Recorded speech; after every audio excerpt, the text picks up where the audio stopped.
আমার নাম শ্বেতা। আমি অমুসলিম। আমি বিএসসি শেষ করেছি। প্রশ্নটা শিরক সম্পর্কে।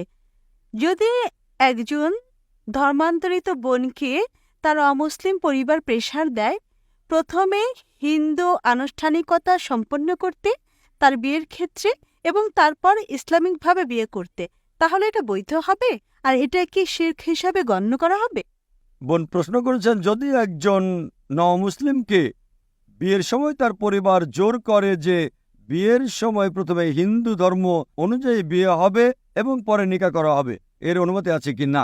বেশিরভাগ ক্ষেত্রেই ইসলাম ছাড়া অন্যান্য ধর্মের যেসব বিবাহ পদ্ধতি চালু আছে তার মধ্যে শিরক বিষয় যুক্ত আছে, তাতে শিরক থাকে, তাই এটা করা সম্পূর্ণ ভুল। এবং এমনকি এটা ছাড়া যদি আপনি কোর্টে গিয়ে বিয়ে করেন, একে বলা হয় কোর্ট ম্যারেজ। যখন আপনি কোর্ট ম্যারেজ করেন তখন আপনি এটাও মেনে নেন যে যদি আমাদের মধ্যে বিরোধ হয় তাহলে কোর্টের আইনই আমরা মেনে নেব, এটাও শিরক হবে, কেননা আমাদের মুসলমানদের আইন হচ্ছে কোরআন। যদি কেউ নিকাহ না করে সিভিল ম্যারেজ কোর্টে গিয়ে করে, আমি মনে করি তাও হবে শিরক। আমরা বিশ্বাস করি যে আল্লাহ সুবহানাহু ওয়া তাআলা সৃষ্টিকর্তা এবং এই কোরআনই আমাদের সংবিধান।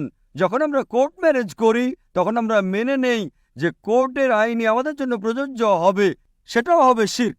সুতরাং নিকাহ শুধু কোরআন ও হাদিস অনুযায়ী হওয়া উচিত।